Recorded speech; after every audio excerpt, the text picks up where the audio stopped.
Okay, good morning once again. I've started the recording.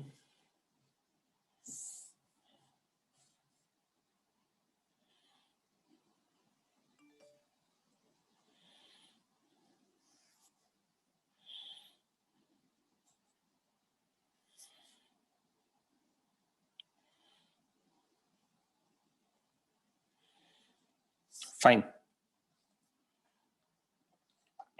तो अब से मैं क्या करूंगा, एक एक बच्चे को पकड़ के उसके साथ डिस्कशन करूंगा सारी चीजें। तो पूरी क्लास को उसके थ्रू समझाऊंगा मैं। कुछ मतलब एक बच्चे ने रिक्वेस्ट किया था कि किसी बच्चे को के साथ डिस्कस करके समझाओगे तो सर थोड़ा बेटर रहेगा, तो I will be using that technique. तो कोई भी एक बच्चा रेज हैंड कर दो जिसके साथ डिस्कशन कर सकता हूँ, मैं एक्सप्लेन कर सकता हूँ पूरा टॉपिक।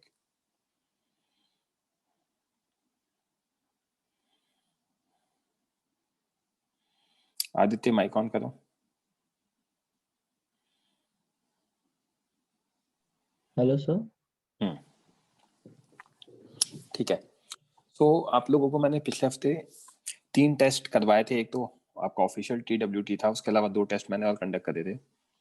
तो वहां पे कुछ बच्चों को दिक्कत आती है क्वेश्चन सॉल्व करने के लिए कि कैसे अप्रोच करना है, क्या करना है वर्क पार एनर्जी में। तो उसके लिए मैंने टेक्निक लिखी है कि अगर हमें कोई भी क्वेश्चन सॉल्व करना है तो there can be 2 ways. Method 1 is laws of motion which is not a good way to solve it.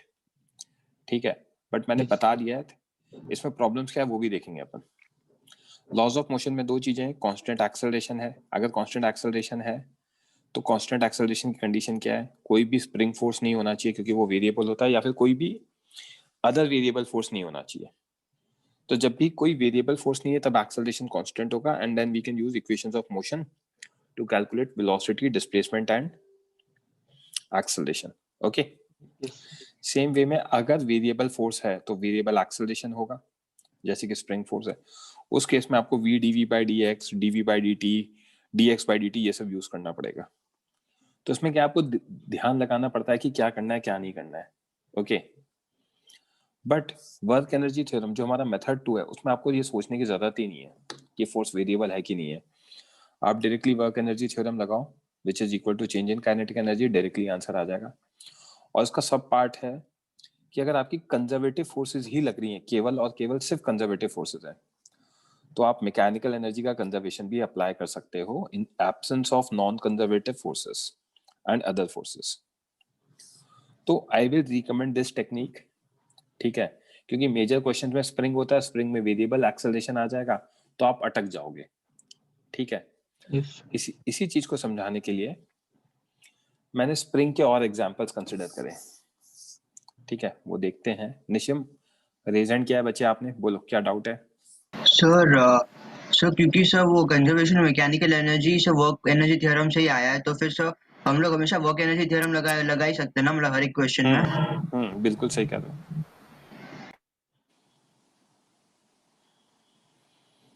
Okay, तो आदित्य, यस सर, है ना, यहां तक क्लियर है? Yes sir. अब स्प्रिंग के मोशन को देखते हैं 2 अलग अलग केसेस में, और वहां पे बच्चों को दिक्कत आती है कि सर वेलोसिटी कब मैक्सिमम होगा, इक्विलिब्रियम पोजीशन क्या होगी, वो सारी चीजें अपन देख रहे हैं। ठीक है, तो जहां से मैं स्टार्ट करूंगा वहां से देखना। ये जिसको मैंने हाईलाइट किया है, this is our position 1। Basically मैंने स्प्रिंग से अटैच पार्टिकल को खींचा है, मैक्स इलोंगेट किया है, अपने हाथ से फोर्स लगा के खींचा और छोड़ दिया। जब मैं छोड़ूंगा तो इनिशियल वेलोसिटी क्या है? 0 है। 0। स्प्रिंग फोर्स किधर लगेगा? अंदर की तरफ लगेगा, क्योंकि स्प्रिंग फोर्स अंदर की तरफ लगेगा तो it will move backwards. It will move backward because of spring force. Correct? Yes sir. ये होने के बाद पार्टिकल बीच में कहीं पे आएगा, फिर उसके बाद क्या होगा? पार्टिकल नेचुरल लेंथ पे आएगा। नेचुरल लेंथ पे आने के बाद पार्टिकल कंप्रेशन वाली कंडीशन में आएगा, और फिर मैक्स कंप्रेशन आएगा। इन सबको एक एक करके देखते हैं। पोजीशन 2 पे आ जाते हैं जहां पे मैं हाईलाइट कर रहा हूँ। स्प्रिंग फोर्स किधर है? लेफ्ट में, इधर। यस। पार्टिकल की वेलोसिटी भी किधर है? सेम डायरेक्शन में। करेक्ट? Yes sir. है ना, यहां पर। यहाँ पे स्प्रिंग फोर्स 0 हो गया, करेक्ट। Yes. जब पोजीशन 3 से पोजीशन 4 कंप्रेशन वाली कंडीशन आई तो स्प्रिंग फोर्स किधर है? राइट में है। Right. पार्टिकल किधर जा रहा है? लेफ्ट में जा रहा है। Left में. पोजीशन 5 पे पार्टिकल रुक जाएगा मैक्स कंप्रेशन पे। सिंपल कॉमन सेंस है, नहीं रुकता तो और पीछे जाता। तो I am saying max compression तो डेफिनेटली क्या होगा? V0. रुक जाएगा, V0 हो गया, Yes. राइट। फिर स्प्रिंग फोर्स राइट में लग रहा है तो उसको राइट में लेकर जाएगा। This is the condition without friction वाली। अब आप मुझे सोच के ये बताओ कि कौन सी पोजीशन पे पार्टिकल इक्विलिब्रियम में हो सकता है या होगा, कौन सी पोजीशन में उसकी वेलोसिटी मैक्सिमम होगी, ये आपको सोच के मुझे बताना है। कौन सी कंडीशन में वेलोसिटी मैक्सिमम होगी। Maximum? It will be in the सोचो सोचो, मैं max आपको बोलूंगा, elongation. सुनो सुनो, सोचो, फिर मैं आपको बोलूंगा तब जवाब देना। कृष्णा आपने रेज हैंड किया है, बोलो बच्चे, मैंने सर आपको मुझे परमिशन डाउट दी। था एक। हम्म, सर वो कंप्रेशन वाला पोजीशन है ना, फोर्थ वाला, हाँ, जहाँ पे स्प्रिंग फोर्स राइट में लग रहा है, हम्म, तो सर वो ब्लॉक आगे किसके वजह से मूव कर रहा है? आगे मतलब लेफ्ट में या राइट में? लेफ्ट में। उसके पास वेलोसिटी है। Okay sir. आपने बॉल को ग्राउंड से हवा में फेंका, हाँ सर। पार्टिकल ऊपर जा रहा है, हाँ सर। ग्रेविटेशनल फोर्स किधर लग रहा है? नीचे। कब तक? मतलब फिर भी पार्टिकल ऊपर जा रहा है, क्यों? हाँ सर। क्योंकि अभी उसके पास वेलोसिटी है। Okay sir. So will हाँ it be Aditya, in the case of elongation and compression? क्या? Maximum velocity. Maximum velocity elongation और कंप्रेशन के केस में होगी। आपने सोचा इस बारे में क्यों होगी? क्योंकि when it will be maximum elongation, velocity was 0. हम्म, फिर आते आते उसकी velocity बढ़ेगी. हम्म, And at the point of natural length, the force acting will be 0. So in between the two intervals, it will be maximum. Okay. Or same condition for compression. अच्छा, नहीं logic तो गलत है। अच्छा, इन बिटवीन मेरी आवाज properly आ रही है ना? Yes sir. ओके, बहुत स्लो, मतलब लो तो नहीं आ रही ना? No sir, no. हाँ ठीक है। तो अब अपन थोड़ा सा लॉजिक की बात करते हैं आदित्य। Okay sir. यहां से स्टार्ट किया, हाँ. वेलोसिटी 0 था, यहां पहुंचा, फोर्स किधर है? Leftwards. और वेलोसिटी किधर है? In the same direction. अगर फोर्स और वेलोसिटी सेम डायरेक्शन में है तो फोर्स क्या करेगा? वेलोसिटी को बढ़ाएगा। हाँ. ये बात समझ में आती है? Yes. स्पीड को इंक्रीज करेगा। हाँ. कब तक इंक्रीज करेगा? जब तक फोर्स Force एग्जिस्ट 0 करता है. है। हाँ. तो यहाँ पे आके जो नेचुरल लेंथ है, यहाँ पे आके फोर्स 0 हो रहा है। हाँ. इकलौता फोर्स है, एक ही फोर्स है, स्प्रिंग फोर्स, वो क्या हो गया? 0 हो गया। 0. तो स्प्रिंग सॉरी, स्प्रिंग फोर्स अगर 0 हो गया तो उस इंस्टेंस पे हमारा क्या हो रहा है? क्या कहते हैं? Velocity वेलोसिटी बढ़ रहा है, increase करेक्ट? होना stop हो गया. इंक्रीज होना स्टॉप हो गया। इसके बाद जब मैं यहाँ पर देखूंगा तो फोर्स किधर है? राइट में, कंप्रेशन Right. होने के कारण, और वेलोसिटी किधर है? लेफ्ट में। Left. तो नेचुरल लेंथ के बाद इस वाले रीजन में तो रिटार्डेशन हो रहा है, और होना भी Retardation. चाहिए, Yes. तभी हाँ. पार्टिकल यहाँ रुकेगा। तो कौन से रीजन में एक्सेलरेशन हो रहा है? यहाँ से यहाँ तक। Yes. यहाँ से यहाँ तक हाँ. वाले रीजन में वेलोसिटी क्या करेगी? बढ़ेगी। Yes. तो वेलोसिटी कब तक बढ़ेगी? जब तक कि Natural नेचुरल लेंथ length में। अपना force. इनफैक्ट अगर मैं इसको करेक्ट वे में स्टेट करना चाहूँ तो वेलोसिटी बढ़ेगी जब तक कि हमारा क्या कहते हैं, Force फोर्स उसको 0 ना सपोर्ट हो. करेगा। हाँ. फोर्स 0 ना हो जाए तो, फोर्स 0 ना हो जाए तो मतलब इसको हम इस तरीके से स्टेट कर सकते हैं कि वेलोसिटी तब तक बढ़ेगी जब तक वो जब तक कि नेचुरल लेंथ तक ना पहुंचे. इक्विलिब्रियम पोजीशन अटेन ना हो जाए। हाँ. ये नेचुरल लेंथ पे इक्विलिब्रियम पोजीशन आ रही है। Yes. आई बात समझ में? This Yes. Is the case with friction, without friction. So velocity will be maximum at natural length. Okay. तो अब मैं इसको स्टेट कर देता हूं। एट मैक्स इलोंगेशन और मैक्स कंप्रेशन, एफ नेट क्या होगा? नॉट इक्वल टू 0 होगा। एक सेकंड रुक जाओ, कुछ बच्चों के रेज हैंड हुए हैं तो पहले मैं उनके डाउट्स ले लेता हूँ। दर्शन बोलो।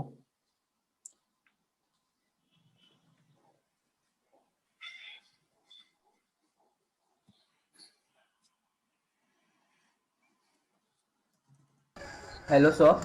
हाँ बोलो शुभम। सर मुझे नहीं समझा कि मैक्सिमम वेलोसिटी हाँ नेचुरल लेंथ पे कैसे होगा, वापस एक बार समझा दो ना प्लीज सर। यहाँ पे फोर्स लेफ्ट में लग रहा है और वेलोसिटी भी लेफ्ट में है, तो मतलब फोर्स वेलोसिटी को सपोर्ट करेगा, करेक्ट। अब कब तक सपोर्ट करेगा? नेचुरल लेंथ तक, क्योंकि नेचुरल लेंथ पे फोर्स जीरो हो जाता है। तो जब तक फोर्स जीरो नहीं हो रहा तब तक तो फोर्स सपोर्ट कर रहा है, और उसके बाद जैसे ही ये क्रॉस किया फोर्स लगने लगा राइट में और वेलोसिटी लगने लगी लेफ्ट में, मतलब वेलोसिटी तो लेफ्ट में ही थी, तो उस वजह से क्या होने लग गई हमारा, उस वजह से हमारा रिटार्डेशन होना स्टार्ट हो गया। समझ में आई बात? I guess yes. आप चैट बॉक्स में लिख दो शुभम, रिप्लाई करो शुभम, मैंने परमिशन दिया आपको। सर तो यानी जैसे आदित्य ने बोला उसका आधा तो वो करेक्ट था ना, राइट? लाइक आधा पूरा ही नेचुरल गलत था उसका। हाँ उसने ये बोला था कि यहाँ पर मैक्सिमम होगी। मैं कह रहा हूँ यहाँ नहीं होगी, मैं कह रहा हूँ यहाँ पे होगी। Okay sir, thank you. Aditya mike on करो। हाँ सर। तो हमें क्या दिख रहा है? एट मैक्स इलोंगेशन और मैक्स कंप्रेशन, पहली चीज, कभी भी नेट फोर्स जीरो नहीं होता। क्यों नहीं होता? Particle is never in equilibrium, because if it is in equilibrium, मान लो अगर होगा तो it will stop there forever. क्यों? क्योंकि उसकी वेलोसिटी तो जीरो है ही, जीरो, और फोर्स भी जीरो कर दिया आपने। हाँ तो फोर्स भी जीरो, वेलोसिटी भी जीरो, तो पार्टिकल तो वहीं रुका रह जाएगा, which is not the case. Yes. तो कभी भी मैक्स इलोंगेशन या मैक्स कंप्रेशन पे पार्टिकल क्या कहते हैं, इक्विलिब्रियम में नहीं होता। मूविंग पार्टिकल की बात कर रहा हूं मैं, ठीक है? Right? Yes sir. Point number 2, after max elongation particle moves leftwards because of spring force, hence it accelerates leftwards, hence its speed increases. Again its speed will increase until acceleration is there. जब तक acceleration रहेगा तब तक speed increase होगी। हाँ। in above example only horizontal force कौन सा है? spring force है। hence it will accelerate till F spring becomes zero, which occurs at what? Natural length. Natural length. तो अगर ऐसा है, hence at equilibrium natural length in above case F net क्या होगा? Zero होगा। Hence velocity is maximum. Now after this particle moves leftwards because of its velocity, because its velocity is leftwards, right? Yeah. But now spring force due to compression is rightwards, right? Yeah. Which decreases speed, correct? Yes. Again at max compression velocity is zero, after which it will move rightward because of spring force. तो हमें क्या समझ में आया? जब भी max elongation या max compression है मूविंग पार्टिकल के लिए, तो कभी भी वो पोजीशन आपकी इक्विलिब्रियम नहीं हो सकती, करेक्ट? यस। वेलोसिटी मैक्सिमम कब होगी स्प्रिंग के केस में? इक्विलिब्रियम पोजीशन में नहीं, इक्विलिब्रियम पोजीशन, ठीक है? और विदाउट फ्रिक्शन वाले केस में वो नेचुरल लेंथ हो जाती है पोजीशन, क्योंकि नेक्स्ट केस में विद फ्रिक्शन बताऊंगा, ठीक है?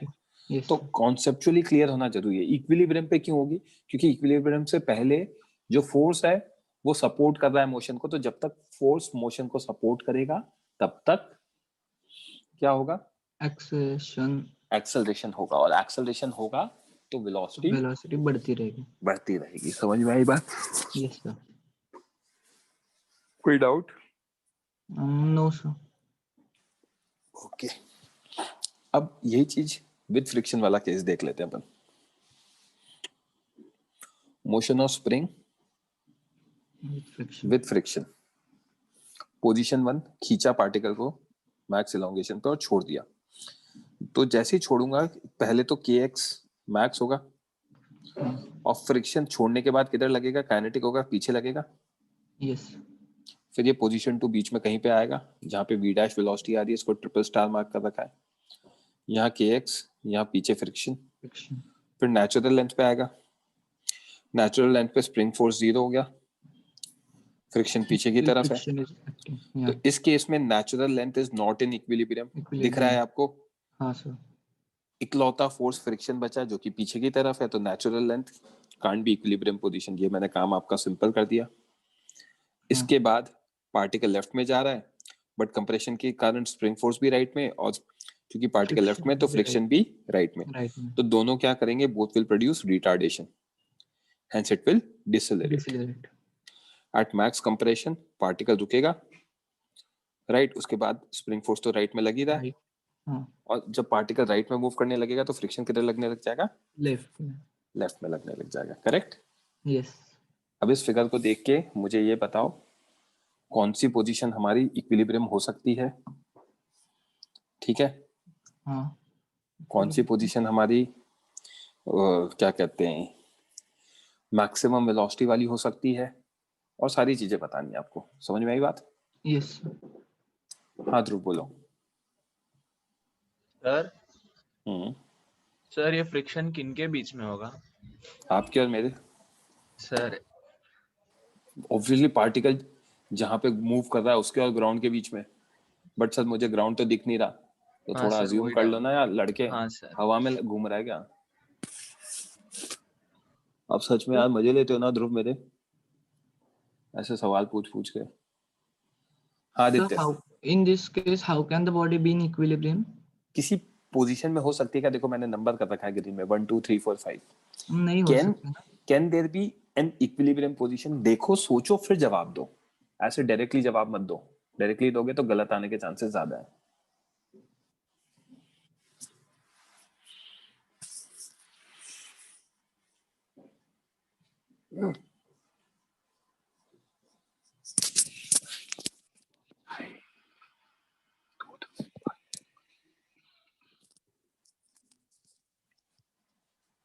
Aditya. So RB6 will be 5. 5 पे हो सकता है। हाँ 5 पे पार्टिकल रुक गया, हाँ स्प्रिंग फोर्स लगेगा, वो तो लगेगा। रुके हुए पार्टिकल पे फ्रिक्शन तो 0 होगा क्योंकि स्टैटिक फ्रिक्शन होगा, यस तो 5 तो नहीं होगी सर। क्योंकि फिर 1 नहीं हो सकती तो 5 भी नहीं हो सकती। हाँ तो सर फिर कौन से भी केस में नहीं आएगा। अच्छा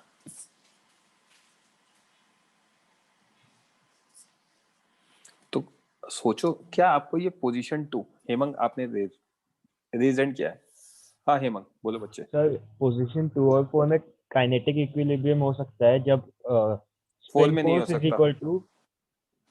4 में नहीं हो सकता, 2 में हो सकता है। That is correct sir when spring force is equal to friction, which is okay, but 4 में नहीं हो सकता। दिख रहा है आपको 4 में क्यों नहीं हो सकता? हाँ क्योंकि क्योंकि स्प्रिंग दोनों सेम डायरेक्शन में है। और दोनों सेम डायरेक्शन में। तो आदित्य हाँ इधर समझा। देखना, जब हमने ये लिखा है सेकंड वाला केस, तो स्प्रिंग फोर्स लेफ्ट में यस और फ्रिक्शन राइट में, तो वो दोनों इक्वल हो सकते हैं। करेक्ट? यस तो position 2 can be in equilibrium. Equilibrium position, I am saying can be, right? Yes ठीक है। अब क्योंकि मूविंग पार्टिकल है तो इसे हम क्या कह सकते हैं, डायनामिक इक्विलिब्रियम बोल सकते हैं या काइनेटिक इक्विलिब्रियम बोल सकते हैं, एक ही बात है। ठीक है। अब हाँ बोलो आदित्य, बोलो आदित्य। हाँ बोलो, you are not audible too. बच्चों मेरी आवाज आ रही है क्या? Sir can just a minute. Hello. बोलो। Actually, I got disconnected. Sorry. हाँ कोई बात नहीं, अब बोलो। Can you please repeat? मैं कह रहा हूँ position 2 can B equilibrium position और ये कौन सी Yes. इक्विलिब्रियम पोजीशन होगी, डायनामिक इक्विलिब्रियम कहो या फिर काइनेटिक इक्विलिब्रियम कहो। काइनेटिक इक्विलिब्रियम या डायनामिक इक्विलिब्रियम क्यों, क्योंकि मूविंग ऑब्जेक्ट पे जो इक्विलिब्रियम होता है उसे डायनामिक या काइनेटिक कह सकते हैं, और रेस्ट वाले पे होता है उसे स्टैटिक इक्विलिब्रियम कहते हैं। ये मैंने लॉज ऑफ मोशन में पढ़ा था, राइट? बोलो। हाँ आदित्य, आई थिंक वो वापस डिस्कनेक्ट हो गया है। किसी बच्चे को कोई डाउट है यहाँ तक?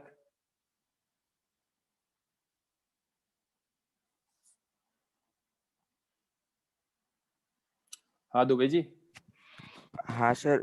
सर सेकंड वाले केस में डायनामिक इक्विलिब्रियम कैसे होगा, आप वापस बता सकते what do you mean by dynamic equilibrium? हैं? सर वो तभी होगा ना जब एफ स्प्रिंग और फ्रिक्शन इक्वल रहेंगे। हाँ तो इक्वल होंगे ना, मैं कह रहा हूँ can be, I am not saying होगा।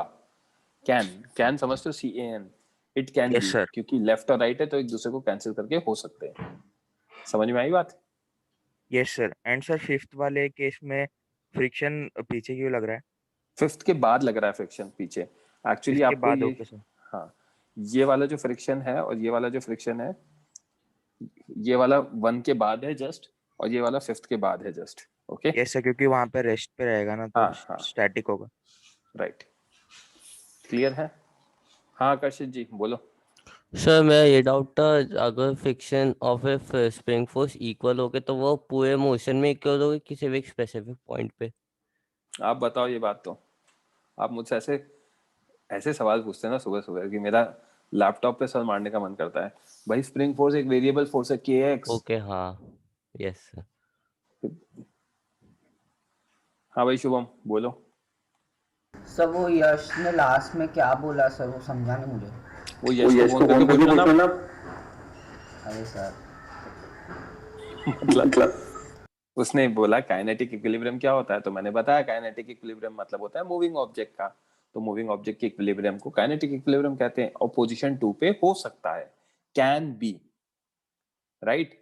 Position 4 can not be, but position 2 can be because direction of forces are opposite, तो वो एक दूसरे को कैंसिल कर सकते हैं, अगर इक्वल होंगे तो कैंसिल कर जाएंगे। ओके हाँ भाई आदित्य, आर यू देयर? हाँ आदित्य आप रिकनेक्ट हो गए हो, राइट? माइक ऑन करो। Yes, sir. अब मान लेते हैं कि हमारी पोजीशन 2 इक्विलिब्रियम है, मान लेते हैं, Yes. ठीक है? अगर मैंने मान लिया तो मैं क्या लिख सकता हूं, kx will be equal to Mu mu k K. into n, Yes. Correct? तो अब मैं आपको 1 और 2 के बीच में क्या हो रहा है वो देखना चाह रहा हूं, तो ये हमारा x1 होगा 1 और 2 के बीच में। हाँ क्या मेरा x1 ग्रेटर देन x होगा? yes. तो this implies kx1 will be greater than kx, Kx. which is equal to mu kn. This implies f net जो होगा वो किधर होगा, लेफ्ट में होगा। Left. वेलोसिटी जो होगी वो भी किधर होगी, Left. लेफ्ट में होगी। This implies between 1 and 2 velocity क्या करेगा, Increase. समझ में आई बात? Yes sir. इसी चीज को आगे देखते हैं। यहां पे मैंने x2 लिया, right? x2 is less than x. Yeah. This implies kx2 is less than kx mu kn. This implies f net किधर होगा, That is in right. right, and velocity is in Left. left. तो velocity left में है, force right में है, तो क्या होगा, एक्सेलरेट करेगा, रिटार्ड करेगा। Retard. तो हमें क्या समझ में आया, From the 2 velocity will start decreasing. from after 2 velocity will start decreasing, up to 2 velocity will increase. Increase. तो at position 2 मैं क्या लिख सकता हूँ, Velocity is maximum. समझ में आई बात? Yes sir. थोड़ी देर पहले मैंने आपको क्या बोला था, वेलोसिटी मैक्सिमम कब होती है, When Equilibrium the body is position. in equilibrium. तो दिख रहा है हमें इक्विलिब्रियम पे ही हो रही है। जब मैंने कह दिया पोजीशन 2 इज इक्विलिब्रियम, Yes. तो मुझे ये दिखा, समझ में आई बात? Yes, sir. तो ये चीज मैंने पीछे समराइज कर रखी है, देखते जाना। इन position 1 to 5 particle is moving Left. leftwards. At position 2 particle can be in equilibrium, क्योंकि लेफ्ट और राइट में फोर्सेस हैं तो इक्वल Yes. हो सकते हैं। इफ, अब कह रहा हूं, अगर पोजीशन 2 इक्विलिब्रियम पोजीशन है, then particle accelerates, its speed increases from 1 to 2. Yes. 1 to 2 में पार्टिकल एक्सेलरेट करेगा because between 1 to 2 F spring is greater than F kinetic, Okay. क्योंकि 2 पे F spring F kinetic के इक्वल था, तो 1 से 2 के बीच में F spring बड़ा होगा। so as at position 2 F net is equal to 0. 0. समझ में आई बात? Yes. तो इसके कारण स्पीड क्या हो गई, मैक्सिमम हो जाएगी Maximum. Eight position 2। और पोजीशन 2 मेरी क्या है, इक्विलिब्रियम पोजीशन। Equilibrium. तो स्प्रिंग में मैक्सिमम स्पीड कब आती है, Position 2. इक्विलिब्रियम पोजीशन पे। समझ में आ रही? Yes. पोजीशन 2 नहीं, इक्विलिब्रियम पोजीशन पे, correct. Yeah. At natural length इस केस में स्प्रिंग इज 0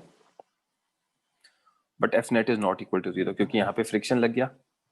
तो ये सिर्फ याद कर लें कि नेचुरल लेंथ पे इक्विलिब्रियम होगा तो गलत बात होगी, क्योंकि फ्रिक्शन लग रहा है तो जरूरी नहीं है कि हो। हमेशा. जिस केस में फ्रिक्शन नहीं है उस केस में नेचुरल लेंथ पे आ Natural जाएगा, length. बट जिस केस में फ्रिक्शन है उस केस में एफ नेट नेचुरल लेंथ पे 0 नहीं होगा, ठीक है। Yes. और ये अपोजिट टू वेलोसिटी है या स्पीड है, hence it will D accelerate between position 2 to 5। समझ में आई क्या बात? Yes, sir. Sir, can you go to the previous slide, please? इसमें in first case velocity 0 है तो friction भी 0 होगा, right? बिल्कुल सही हाँ, okay. समझा. है ना? सर पर फोर्स एक्टिंग है तो velocity sorry friction will opposite है ना? नहीं नहीं नहीं नहीं नहीं, फोर्स एक्टिंग है बट उस इंस्टेंस पे तो झुकावा है ना, तो झुकावा है तो फ्रिक्शन क्या होगा, स्टैटिक होगा। हाँ मतलब only for that particular instant it will be 0। Correct correct, हाँ ओके गॉट इट, है ना। हाँ तो सर. अब आगे कंक्लूड कर रहा था, उसको कंप्लीट करता हूँ। whenever spring is there, it is better to use work energy theorem। समझ में आया क्यों? क्योंकि नहीं तो Yes, आपको sir. दिमाग लगाना पड़ेगा कि हाँ. कहाँ पे एक्सेलरेट कर रहा है, कहाँ डी एक्सेलरेट कर रहा है, वो सारी चीजें। Because spring forces variable, hence acceleration will also be variable. Then you might get confused in using laws of motion technique. Although मैंने आपको मोशन समझा दिया स्प्रिंग का, तो आई थिंक कोई डाउट होना नहीं चाहिए, राइट? यस. कोई डाउट? No sir. हाँ दिन, अब आजकल तो मैं बिना हाईलाइट करे ही भेजता हूँ पूरे नोट्स, मैं उसी समय हटा देता हूँ हाईलाइट, देखा होगा आपने। तो you will get notes without highlight only, don't worry. किसी बच्चे को कोई और डाउट?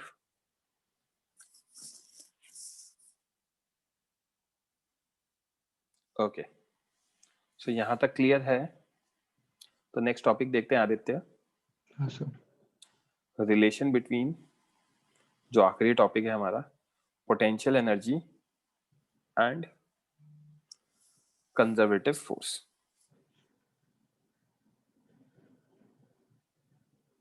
ओके, या. तो हमें ये पता है potential energy is what? Negative of work done by conservative. Negative of work done by conservative force, right? तो वर्क डन बाय कंजर्वेटिव कितना होता है? F vector dot D S vector yes का इंटीग्रेशन। तो डेल्टा यू कितना होगा? Negative work done by conservative force, that is negative of integral F vector dot D S vector, correct? Yes. है ना? So delta u, which is integration of du, will be minus of f vector dot ds vector, correct? या. यहाँ से मैं f conservative निकाल सकता हूँ अगर मैं इसको डिफरेंशिएट कर दूंगा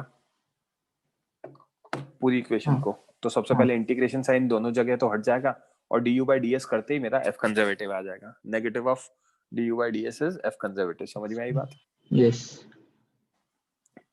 तो इसी चीज को यूज करके हम क्या लिख सकते हैं, हम यहाँ लिख सकते हैं fx कितना होगा minus du by dx, fy Yeah. कितना होगा minus du by dy, dy fz कितना होगा minus du by dz. dz।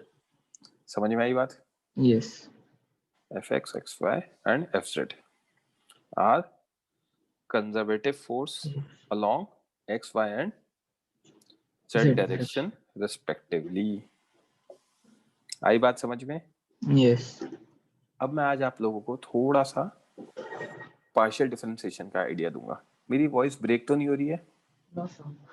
Okay निशिम, आपके यहाँ पे इंटरनेट का कनेक्शन में प्रॉब्लम है? ठीक है, एक बार चेक करो, मैं दोबारा रिपीट कर देता हूँ।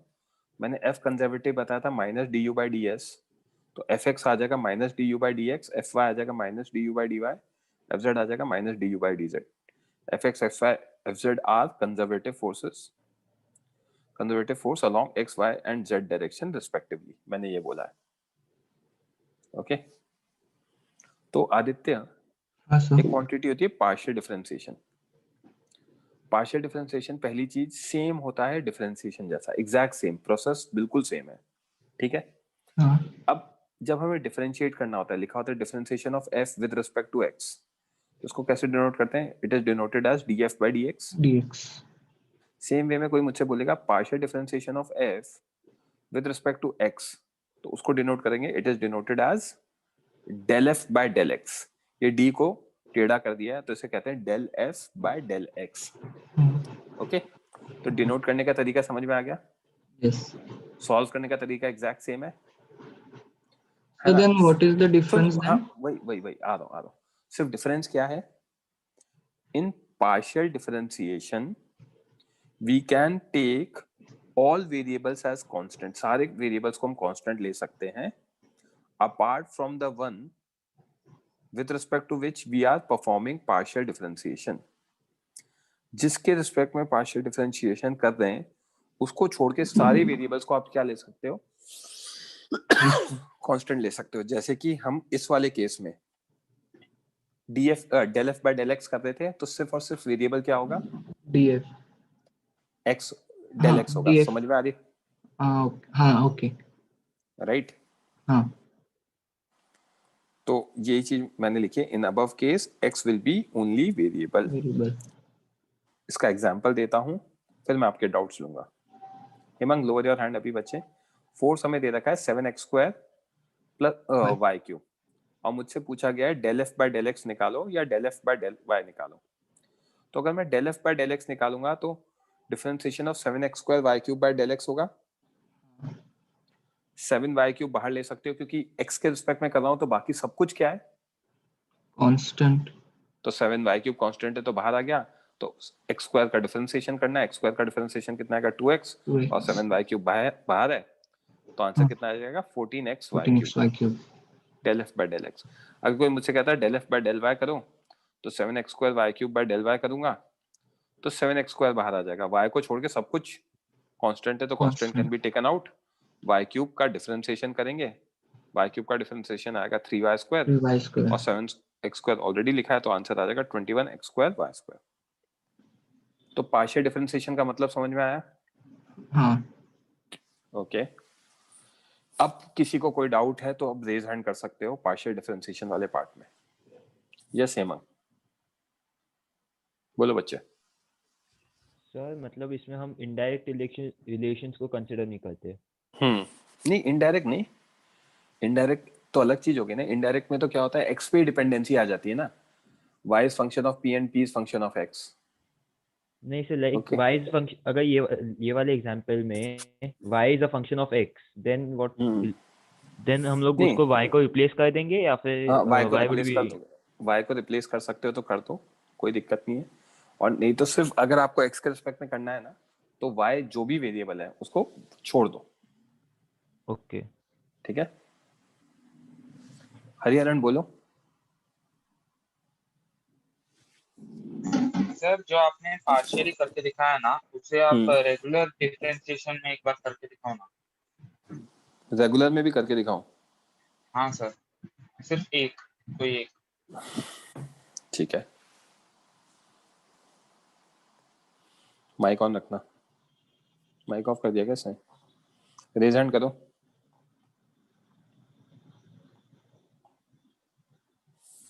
हाँ किसके रिस्पेक्ट में करना है? एक्स के रिस्पेक्ट में डीएफ बाई डीएक्स निकालना है। एक्स के, हाँ सर, एक्स के रिस्पेक्ट में करना। तो 7 तो बाहर, हाँ Y cube 2x X square का प्लस, अब क्या, एक्स स्क्वायर बाहर, के वाई क्यूब का बाहर कितना, और Y cube. 0 3y square dy by dx। हाँ सर, समझ गया। इसमें हम वो मल्टीप्लिकेशन वाला रूल लगाना ही पड़ेगा। समझ में आई बात? हाँ सर। ठीक है, वाई क्यूब का डिफरेंशिएशन देखा आपने, 3y square dy by dx। हाँ सर। ठीक है, ओके, लोअर योर हैंड। हाँ दुबे जी बोलो। सर क्वेश्चंस में इसका कैसे यूज आएगा? आपकी जीवन में सिर्फ एक ही प्रॉब्लम है, क्वेश्चन में यूज कैसे आएगा, और जब यूज आता है तब कुछ समझ में ही नहीं आता। इधर देखो, डेल्टा यू इज, समराइज कर रहा हूँ, work done by, negative work done by conservative force, yes that is negative of integration of F vector dot D S vector, yes sir. F conservative minus D U by D S. तो जब मैं x लिखूंगा तो minus del you by del X लिख सकता हूँ। जब मैं x का फोर्स हाँ सर। निकाल रहा हूँ तो मुझे कोई लेना देना नहीं है y z में क्या हो रहा है। Yes sir. y का निकाल रहा हूँ तो minus del you by del y, और z का निकाल रहा हूँ तो minus del you by del z। तो this is how it is going to be used. Yes sir. Conservative force कितना हो जाएगा, minus of del you by del x I cap, minus of del you by del y J cap, minus of del you by del z K cap. K cap. समझ में आया? हाँ sir, समझ गया। Lower your hand, mike off करो। So Aditya, हाँ sir. f conservative is minus du by ds, ठीक है। Yes. Negative of slope of potential energy versus displacement graph will give conservative force, क्योंकि differentiation is nothing but calculation of slope, Slope. और differentiation of u with respect to s देख रहे हैं, तो slope of u versus s graph का, उसका negative क्या आएगा हमारा, कंजर्वेटिव फोर्स आएगा। Conservative समझ में? force. मैं एक टर्म यूज होता है थ्रू आउट फिजिक्स, उसको डिफाइन कर रहा हूँ, that term is known as gradient. तो उसका क्या मतलब है, whenever we differentiate a quantity with respect to displacement, displacement के रिस्पेक्ट में डिफरेंशिएट करते हैं, then we use term gradient as suffix। तब हम क्या यूज करते हैं, ग्रेडियंट टर्म यूज करते हैं। ये मल्टीपल चैप्टर्स में यूज होता है, जैसे कि आपने लॉज ऑफ सॉरी काइनेमैटिक्स में देखा होगा, acceleration is v dv by dx। Yes. dv by dx क्या हो गया, वेलोसिटी ग्रेडियंट हो गया, क्योंकि आप वहां पे v को किसके रिस्पेक्ट में डिफरेंशिएट कर रहे हो, Displacement. हाँ. ऐसे ही यहाँ पे du by ds क्या हो गया हमारा, पोटेंशियल ग्रेडियंट हो Potential. गया, right. Yes. Conservative forces minus du by ds, तो f conservative is negative of potential gradient. तो कहीं पे लिखा हो तो घबराना नहीं है, ये आगे यूज होता है। एक चैप्टर है हीट एंड थर्मोडायनेमिक्स, वहां पे टेम्परेचर ग्रेडियंट आता है, तो मतलब dt by dx होगा। Okay, Yes. ऐसे एक इलेक्ट्रोस्टैटिक्स में आता है पोटेंशियल ग्रेडियंट, ये पोटेंशियल एनर्जी वो इलेक्ट्रोस्टैटिक पोटेंशियल होता है, तो वो वहां पे dv by dx होता है। तो ग्रेडियंट वर्ड कब यूज होगा, जब, When we are differentiating with respect to displacement. ठीक है। हाँ. तो यहाँ तक हमारा समरी क्लियर है। अब ये क्वेश्चन सॉल्व कर लो बच्चों।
आदिन ये देख लो।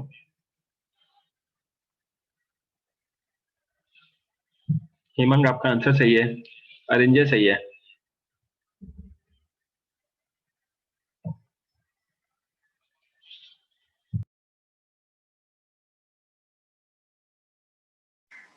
मैं मेरे टैब को अनम्यूट करने के लिए पीछे आया था, मैं कनेक्ट कर रहा हूँ वापस, स्क्रीन शेयर करता हूँ।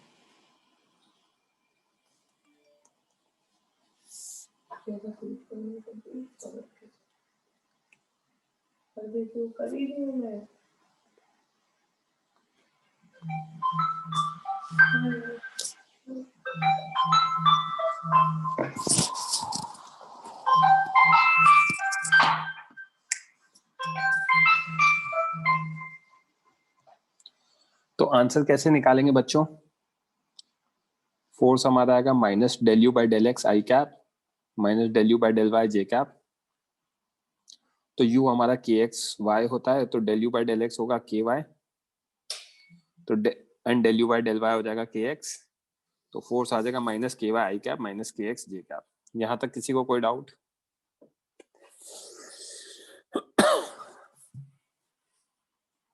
बोलो हेमंत।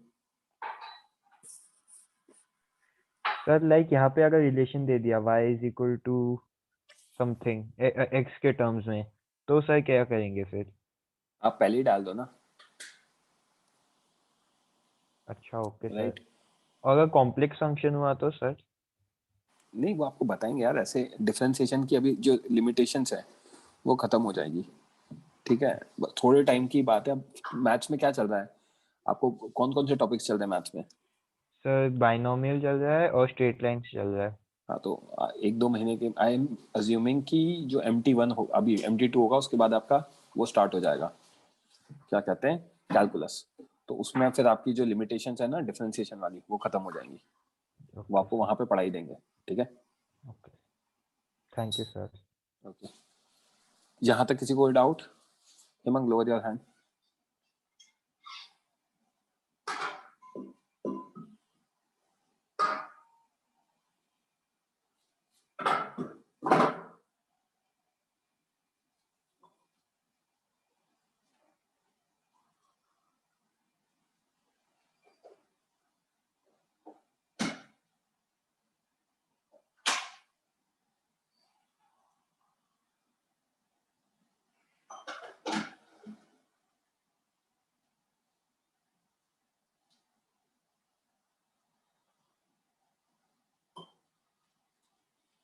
हाँ संकेत बोलो।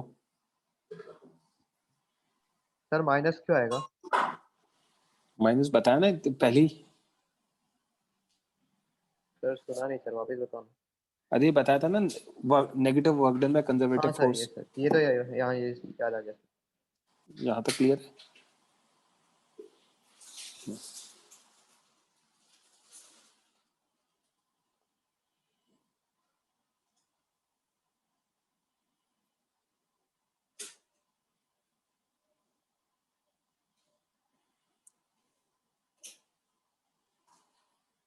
Okay fine. सो यहाँ तक क्लियर है।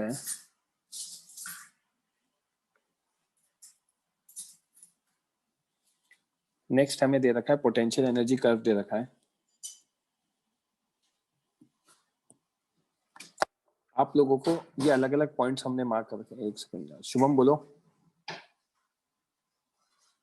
सर प्रीवियस पेज पे ना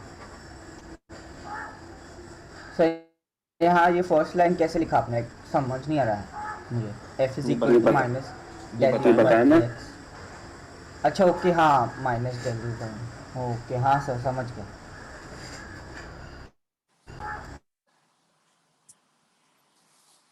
बच्चों, ये पोटेंशियल एनर्जी कर्व दे रखा है विद रिस्पेक्ट टू डिस्प्लेसमेंट। ठीक है, और बहुत सारे पॉइंट्स मार्क कर रखे हैं, ABCDEFGH। आपको बताना है in which region forces attractive, repulsive, and 0, ये बताना है आपको। करो फिगर आउट।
हाँ अगेन हेमंग, आपने जो दिया है आंसर, हर्ष जो दिया है 0 फोर्स का, वो तो करेक्ट है।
बच्चों करते हैं डिस्कशन,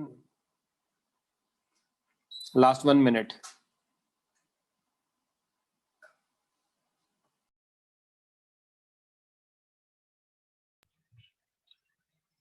बच्चों 2 मिनट वेट करो। I am moving out of my chair.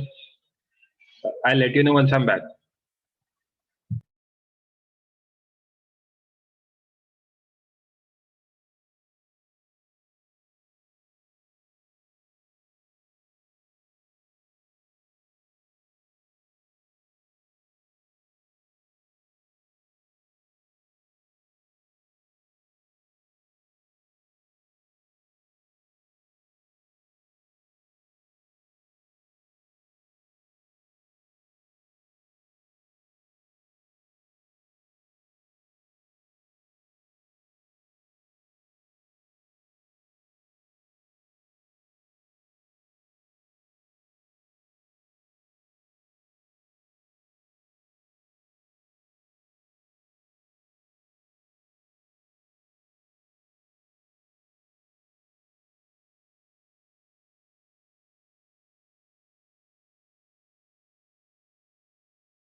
हाँ बच्चों,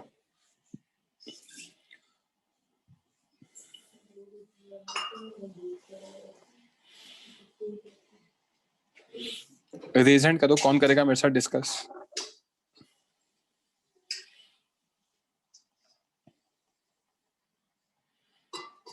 धर्मित, हाँ धर्मित। दित्ती आप भी माइक ऑन कर लो।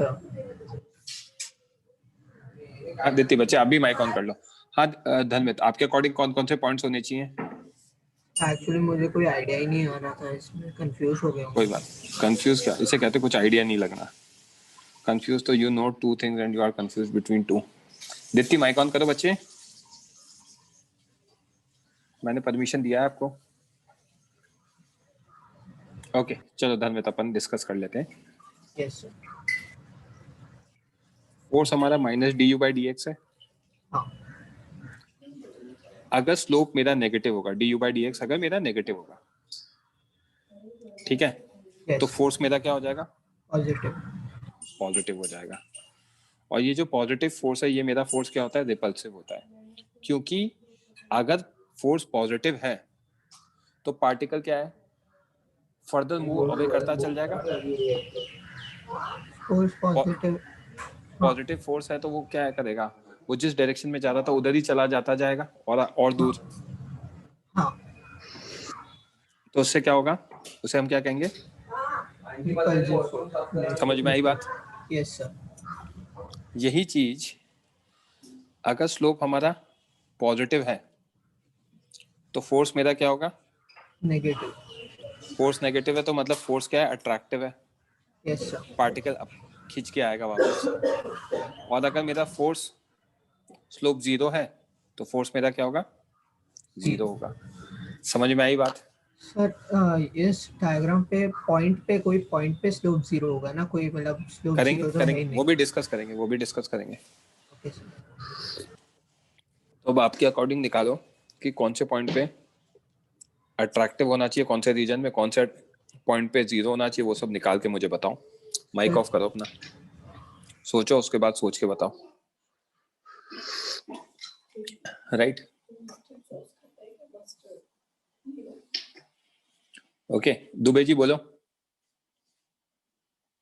सर अगर दोनों पार्टिकल्स एक ही डायरेक्शन मतलब अप्रोच कर रहे हैं एक दूसरे को और अट्रैक्टिव फोर्स रहेगा तो फिर वो नेगेटिव कैसे होगा सर? वो तो पॉजिटिव ही होगा ना, दोनों तो मतलब वही डायरेक्शन में जा रहे हैं। क्या चीज पॉजिटिव, क्या चीज नेगेटिव कह रहे हो आप? सर अगर दो ऑब्जेक्ट ऐसा एक दूसरे को अप्रोच कर रहे हैं तो और अट्रैक्शन भी है तो फिर पॉजिटिव होगा ना फोर्स। अप्रोच कर रहे तो वही तो पॉइंट है ना, अप्रोच तभी करेंगे जब फोर्स अट्रैक्टिव होगा, जब फोर्स नेगेटिव होगा।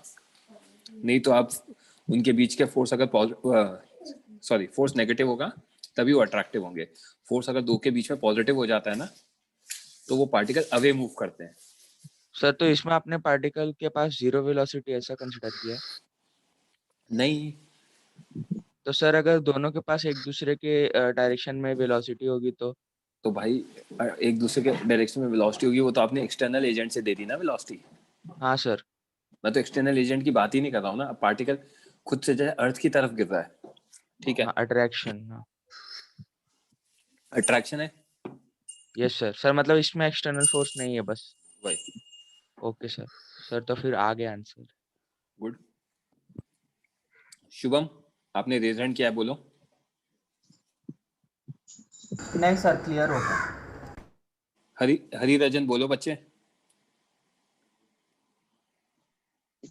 तो सर अट्रैक्टिव और रिपल्सिव फोर्स का एक मतलब रियल लाइफ का कोई एग्जांपल तो ना मुझे वो समझ में। Gravitational force. हाँ सर। और रिपल्सिव का? रिपल्सिव में पार्टिकल्स अवे मूव करते हैं। Okay sir. Right? Okay sir. हाँ सर। ओके तो मैं किसके साथ? धर्मित माइक रेज हैंड करो। अच्छा हिमंग बोलो। सर लेकिन हम पॉजिटिव और फोर्स को पॉजिटिव और नेगेटिव के हिसाब से रिपल्सिव और अट्रैक्टिव कैसे डिफाइन कर रहे हैं, वो नहीं समझा यार इसको सिंपल दिमाग में एक सिंपल टर्म्स रखो कि पार्टिकल है, पॉजिटिव फोर्स होगा तो वो अवे मूव करेगा। अर्थ मतलब पे क्यों? आप जैसे अर्थ पे खड़े हो, ठीक है? हाँ सर। मान लो आप बिल्डिंग की 10वें फ्लोर पर हो, ठीक है। हाँ सर। अब हाँ अगर सर। आप पे पॉजिटिव फोर्स होता तो पॉजिटिव फोर्स का मतलब क्या होता? सर वो तो कोई भी डायरेक्शन में हो सकता है, मतलब नहीं पॉजिटिव नहीं, फोर्स तो इन जनरल कन्वेंशन क्या होता? पॉजिटिव फोर्स सर ऊपर, वो तो डायरेक्शन के हिसाब से sir. Exactly, but general convention क्या होता, मैं ये कहना चाह रहा हूँ। ऊपर की तरफ ऊपर की पॉजिटिव तरफ होता है ना, तो दैट्स हाँ हाउ सर। एक जो कॉमन सेंस डिफाइन करता है वो ये कहता है ना कि यार पॉजिटिव है मतलब वो और ऊपर चला जाए। अच्छा करेक्ट। ओके। उसके बेसिस पे अट्रैक्टिव रिपल्सिव डिफाइन किया। ओके, मतलब दिस इज लाइक अपने हिसाब से डेफिनेशन चेंज हो जाएगा, मतलब अगर हम डायरेक्शन चेंज करेंगे तो। कन्वेंशन डिफाइन कर दिया ना उन्होंने। ओके ओके राइट, तो वहां से आएगा। Okay, thank you sir. Welcome. Yes sir. हाँ धर्मित, आंसर एक सेकंड रुक जाओ, ये शुभम ने रेज हैंड किया है। हाँ शुभम, कुछ बोलना है बच्चे? सर मैं ये पूछ रहा था कि हम अभी ये कैसे डिफाइन करेंगे कि अट्रैक्टिव और रिपल्सिव है, क्योंकि वैल्यूज तो दिए नहीं है ना हमें। दिमाग तो दिया है ना अपने को। हाँ सर। तो अपन स्लोप के बारे में तो बात कर सकते हैं ना। अच्छा हाँ हाँ हाँ यस। बता रहा हूँ मैं वही।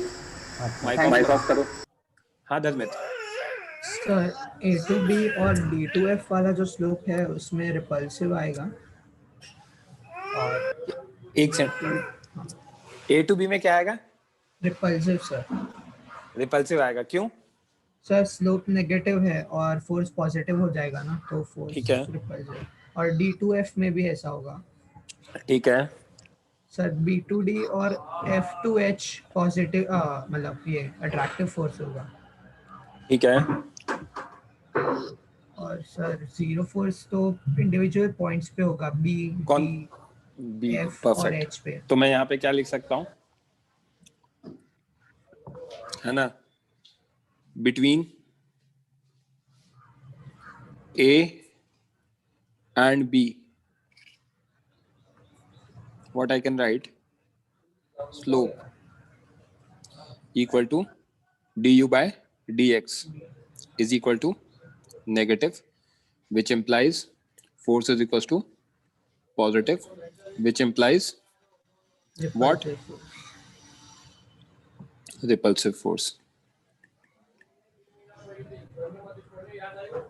Correct? Yes sir. है ना। अब इसको थोड़ा सा मैं मॉडिफाई कर देता हूँ, इसको नीचे ले जाते हैं।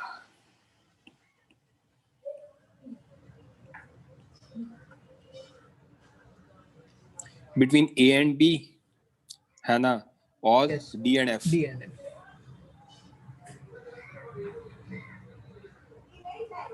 D and F, right? Yes sir. Point number 2, between B and D, B and D, and उसके बाद क्या? F and H. F and H, F and H, slope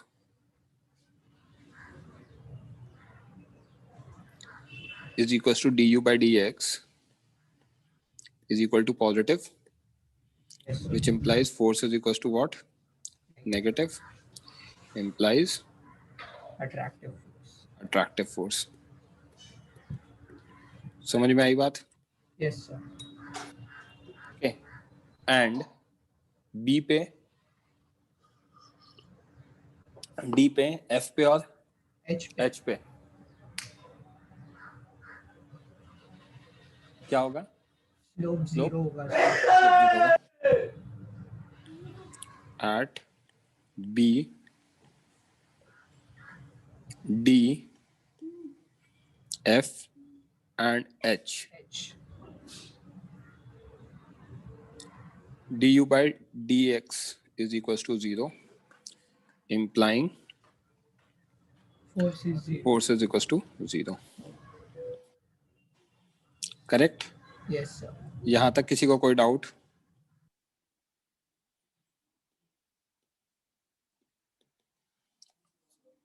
clear है? तो अट्रैक्टिव और रिपल्सिव फोर्स का कॉन्सेप्ट समझ में आ गया, ठीक है।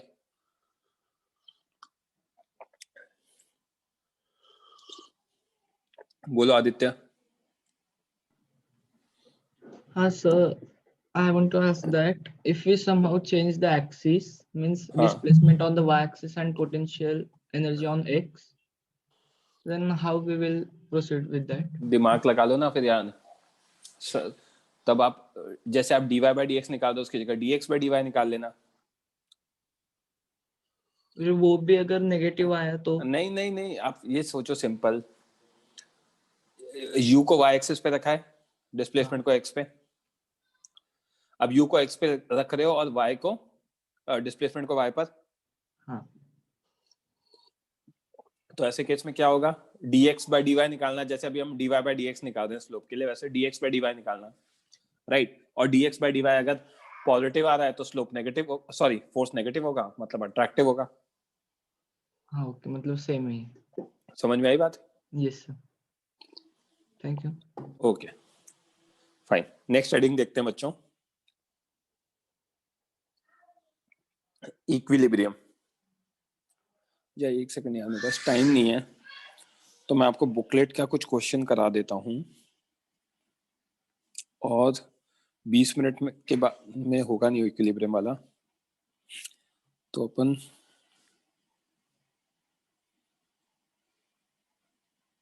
नेक्स्ट लेक्चर में वो कर लेंगे। WPE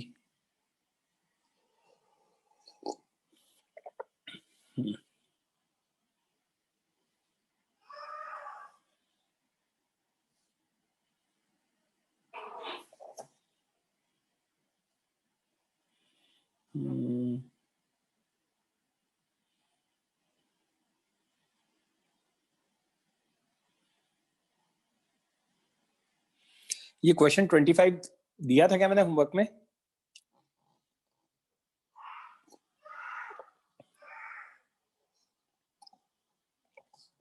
बच्चों क्वेश्चन नंबर ये 25 दिया था क्या होमवर्क में?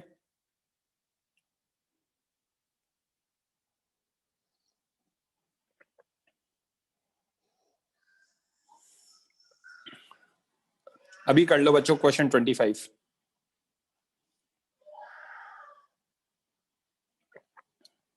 क्योंकि एक टॉपिक है इक्विलिब्रियम, उसको मैं ऐसा नहीं करना चाहता हूँ आधा आज पढ़ाऊं आधा वेडनेसडे को कराऊं। तो वेडनेसडे को करा के चैप्टर को खत्म करेंगे और फिर सारी चीजें देखेंगे।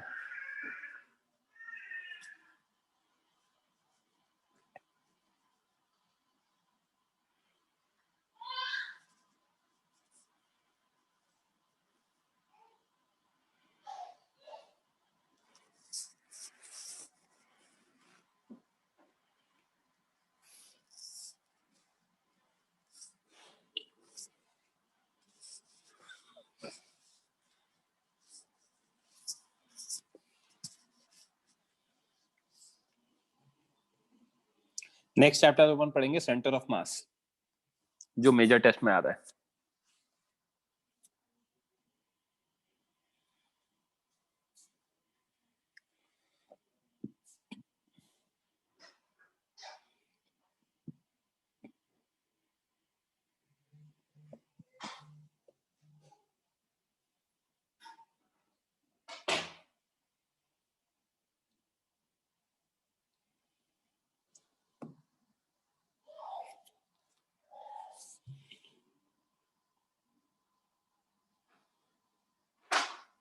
नहीं, सेंटर ऑफ मास का इससे ज्यादा कुछ रिलेशन नहीं है, बट फिर भी है ना, मतलब बेसिक चीजें तो यूज होंगी। थर्ड मेथड बताऊंगा आपको इसके आगे, जो आज हमने लॉज ऑफ मोशन पढ़ा, वर्क पर एनर्जी पढ़ा, ऐसे ही वर्क एनर्जी थ्योरम, ऐसे ही थर्ड मेथड होता है सेम क्वेश्चंस को सॉल्व करने का, that is conservation of momentum, वो पढ़ेंगे अपन।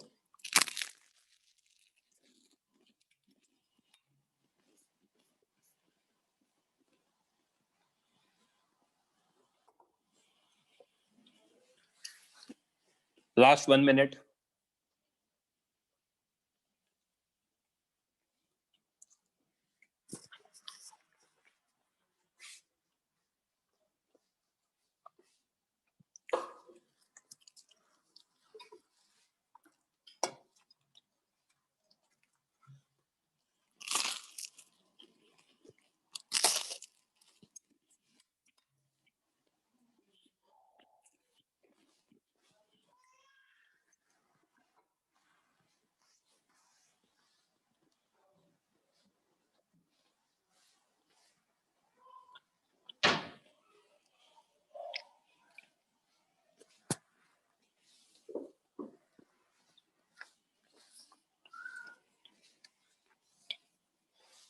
करें क्या डिस्कस?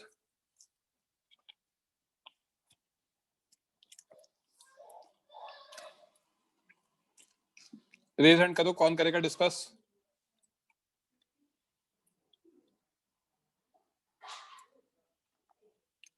शुभम यार, आपके पीछे से काफी डिस्टरबेंस आता है। दुबे जी के साथ कर लें? हाँ Dubey ji. Yes sir. Answer आया आपका? No sir. इतने कॉन्फिडेंस में कैसे बोलते हो फिर आप? हैं?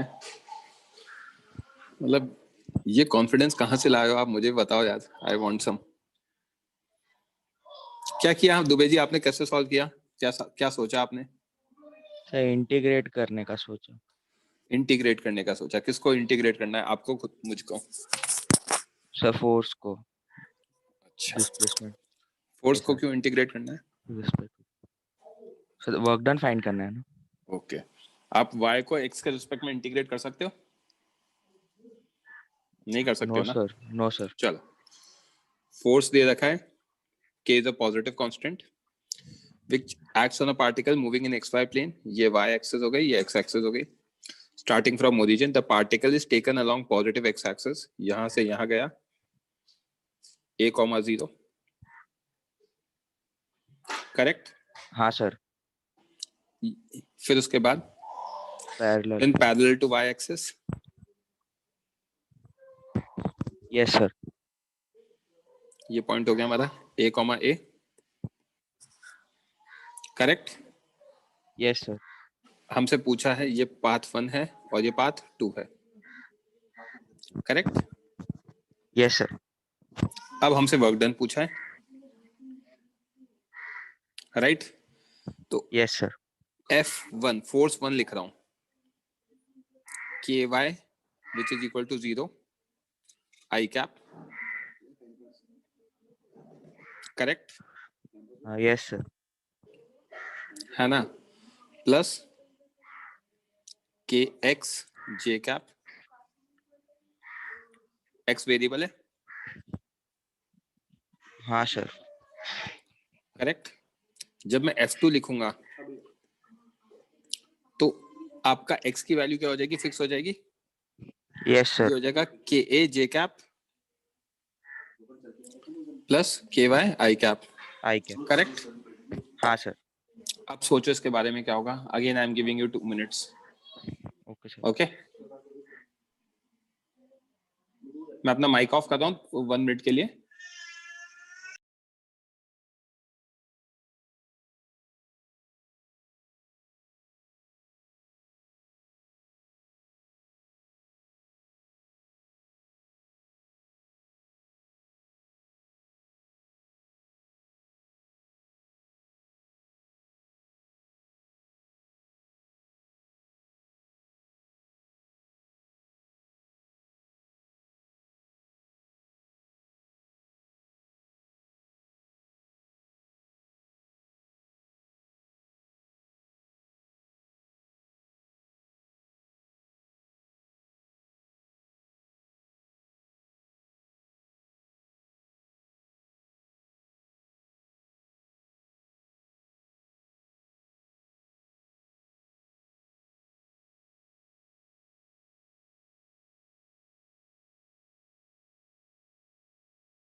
ओके, आंसर आया किसी का? Answer is D option.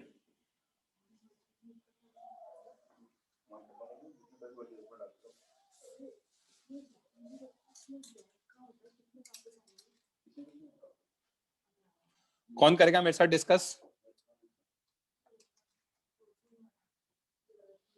Hemang, Hemang बच्चे आंसर आया? नहीं सर। चलो F1 दिख रहा है हमें, ये F1 है। यहाँ पे मेरा dy सर कितना है? F1 क्या है, मतलब force in the direction of 1 ना, फॉर पाथ 1। ओके हाँ सर। है ना, यहाँ पे हाँ, मेरा dy सर। 0 है। हाँ sir. There is no change in y। तो अब Yes, अब sir. जब मैं वर्क डन 1 निकालूंगा, integration of F1 dot dx i cap plus dy j cap. Yes sir. जब मैं ये निकाल रहा हूं तो मेरा dy तो 0 है, करेक्ट? हाँ सर। हाँ और सर। मेरा fx 0 है इसके लिए। fx 0 है, हाँ सर। तो w1 कितना हो जाएगा? 0 हो जाएगा। हाँ सर। राइट, ये यस सर, क्लियर है? इधर तक हुआ सर मैं अभी। परफेक्ट। तो फिर सेकंड पार्ट का तो आएगा आंसर डायरेक्टली। जब मैं F2 देखूंगा तो यहाँ पे मेरा जो dx है, dx i कैप, उसकी वैल्यू तो 0 हो जाएगी because there is no change in x। हाँ सर। तो ये वाला फैक्टर 0 हो गया। हाँ सर। बट मेरा यहाँ पे dy आएगा। हाँ सर, लेकिन k a क्यों है ये मुझे समझ में नहीं आया सर। कि a क्यों होगा? क्योंकि हाँ सर। kx था ना, हाँ सर। और x की वैल्यू फिक्स है a पार्ट 2 के लिए, राइट? तो मेरा वर्क डन कितना आ जाएगा? के ए डी वाई का इंटीग्रेशन, सो के ए वाई और इंटीग्रेट कहां से कहां तक? 0 to a, तो के ए स्क्वायर आ गया। Yes sir. सर वो F2 वाला पॉइंट नहीं स्ट्राइक हुआ सर, वो के अभी ए समझा? आएगा। हाँ सर। हाँ भाई आदित्य, किसी को कोई डाउट? सर एक्चुअली मैं डिस्कनेक्ट हो गया था सर, तो आप क्या क्वेश्चन को सर समराइज कर सकते हो? देखो मैंने क्वेश्चन पहले समझाया था कि पाथ 1 पे जब पार्टिकल जा रहा है तो वो अलोंग एक्स एक्सिस जा रहा है, तो y की वैल्यू 0 होगी। हाँ यस सर। और dy भी 0 होगा, करेक्ट? Yes sir. फोर्स हमें क्या दे रखा है? फोर्स अगर आप देखोगे तो ky i cap plus kx j cap, ये वाला फैक्टर 0 हो गया पाथ 1 के लिए। Yes sir. करेक्ट। इसको मैं किससे मल्टीप्लाई कराने वाला था? dx से मल्टीप्लाई कराने वाला था, तो ये तो 0 ही आने वाला है। इसको मैं किससे मल्टीप्लाई कराने वाला हूँ? dy से, राइट? जिसकी खुद की वैल्यू 0 है पाथ 1 के लिए। हाँ यस सर। तो वर्क डन 1 0 हो गया। Yes sir. जब मैं 2 में जाऊंगा तो 2 में x की वैल्यू फिक्स है, x is equal to a। तो फोर्स कितना बन जाएगा? ky i cap plus ka j cap, क्योंकि यहाँ पे x इक्वल टू a डाल दिया, करेक्ट? अब मैं इसको मल्टीप्लाई कराऊंगा dx के साथ जिसकी वैल्यू 0 है, क्योंकि there is no change in x, straight जा रहा है ऊपर। Yes sir. और इसको मैं किससे मल्टीप्लाई कराऊंगा? dy के साथ, और वो यहाँ करा दिया है, उसको इंटीग्रेट करा दिया है। समझ में आई बात? Yes sir, thank you sir. Welcome. किसी बच्चे को कोई doubt? Else I am winding off the lecture now. I guess no doubts, so that